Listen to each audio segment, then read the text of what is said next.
बिस्मिल्लाहिर्रहमानिर्रहीम। अस्सलामु अलैकुम डियर स्टूडेंट्स। उम्मीद है आप सब लोग खैरियत से होंगे। आज हम न्यूमेरिकल एनालिसिस, इसके अंदर non homogeneous linear difference equation lecture number 2 पढ़ने जा रहे हैं। इसके अंदर हम नेक्स्ट केस जो है 5 यानी ऐसी डिफरेंस इक्वेशंस जिनके अंदर जो राइट हैंड साइड है वो पोलिनोमियल होगा, लेकिन कॉम्प्लीमेंट्री सॉल्यूशन के अंदर पोलिनोमियल वाली टर्म इन्वॉल्व नहीं होगी। तो पहला ये वाला केस है, इसमें हमने एक इक्वेशन ली है, डिफरेंस इक्वेशन, जिसमें राइट हैंड साइड देखें पोलिनोमियल है और सेकंड डिग्री पोलिनोमियल है।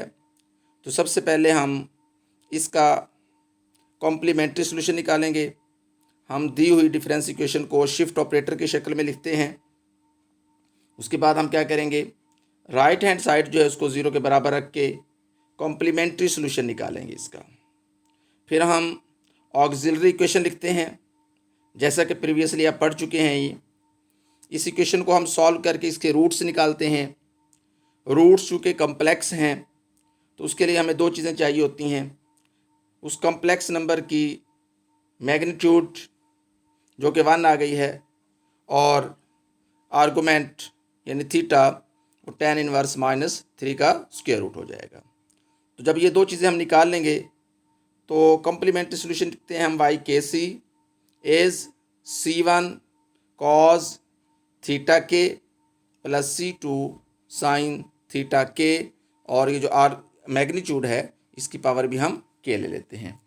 तो एक्चुअली ये केस हम पहले पढ़ चुके हैं। जो अहम काम है कि अगर हमने पर्टिकुलर सॉल्यूशन लेना है तो राइट हैंड साइड में चूँकि पोलिनोमियल है और वो भी 2 डिग्री की है, तो हमने पर्टिकुलर सॉल्यूशन जो है y के वो भी सेकेंड डिग्री पोलिनोमियल ही लेनी है। लेकिन जहन में रखिए ये हमारे पास एक स्टैंडर्ड या जनरल फॉर्म में होगी। अब देखें, अगर राइट हैंड साइड पे सिर्फ अकेला के स्क्वायर आ जाए तब भी हमने ए के स्क्वायर प्लस बी के प्लस सी लेना है, और अगर राइट हैंड साइड पे हमारे पास के स्क्वायर प्लस 1 आ जाए या के स्क्वायर प्लस 2 के आ जाए, यानी अगर कोई एक टर्म हो या दोनों हों या तीनों इन्वॉल्व हों, हमने हर केस में ये जो वाई के है ये स्टैंडर्ड फॉर्म में लेना है। अब हम इसमें के की जगह 1, 2 और 3 पुट करके जो इक्वेशन नंबर 1 होगी उसमें हम क्या कर देंगे, रिप्लेस कर देंगे। रिप्लेस करने के बाद हम स्क्वायर्स खोलेंगे, सिंप्लीफाई करेंगे तो हमारे पास ये एक इक्वेशन बन जाती है। अब हम क्या करेंगे, के स्क्वायर और के और कांस्टेंट टर्म जो है उनका हम कंपैरिजन कर लेंगे। जब हम कंपैरिजन करेंगे तो हमें जो ए है उसकी वैल्यू मिल जाएगी, इसी तरह बी जो है उसकी वैल्यू भी मिल जाएगी, और सी जो है सिंप्लीफिकेशन के बाद वो भी मिल जाएगा। तो जब हमें ए बी सी मिल जाएगा तो हम जो है इसकी पर्टिकुलर सोल्यूशन में वैल्यूज़ रिप्लेस कर देंगे, और उसको आखिर में हम जनरल सोल्यूशन का नाम देकर जो कॉम्प्लीमेंट्री सोल्यूशन है उसमें जो पर्टिकुलर सोल्यूशन है उसको प्लस कर देंगे। तो इस तरह जो है हमारे पास ये इक्वेशन सॉल्व हो जाएगी और ये जनरल इक्वेशन की शक्ल में हमें आंसर मिल जाता है।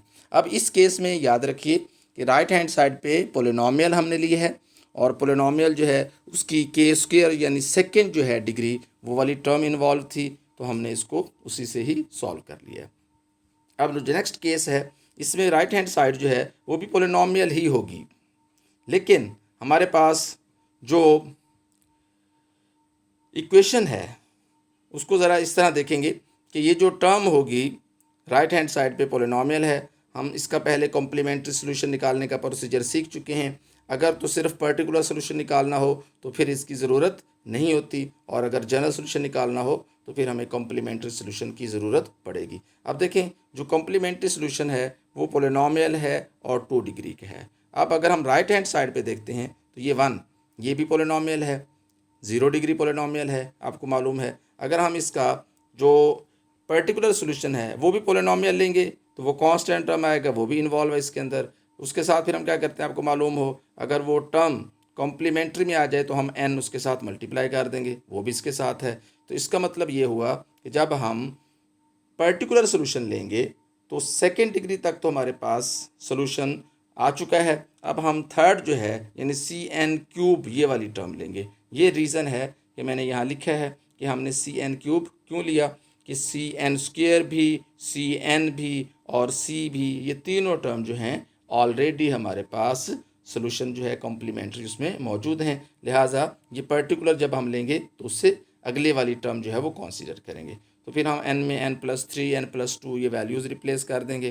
तो यहाँ से हमारे पास सिंप्लीफिकेशन के बाद ज़रा गौर से देखेंगे तो ये सारी टर्म जो हैं एन क्यूब वाली कट जाएंगी, एन स्क्वायर वाली और एन वाली हमारे पास जो है टर्म आखिर में वो बच जाएंगी।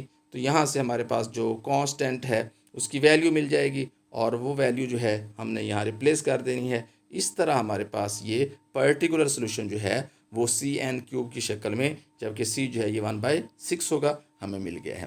तो यानी ये जो केस है इसमें राइट हैंड साइड भी पोलिनोमियल है और जो हमारे पास कॉम्प्लीमेंट्री सोल्यूशन है उसमें भी पोलिनोमियल इन्वॉल्व आ गई है। तो फिर हम क्या करते हैं, उसकी डिग्री जो है वो इंक्रीज़ कर देते हैं, या बाज़ औक़ात हम ये भी कहते हैं कि उसकी डिग्री जो है हम उतनी रखेंगे जितनी आपके पास वो जो रूट है उसकी मल्टीप्लिसिटी है। बाज़ जगहों पे मल्टीप्लिसिटी का मतलब होता है कि वो रूट जो है वो कितनी मरतबा रिपीट हुआ है। तो इस तरह जो है ये केस भी कंप्लीट हो गया।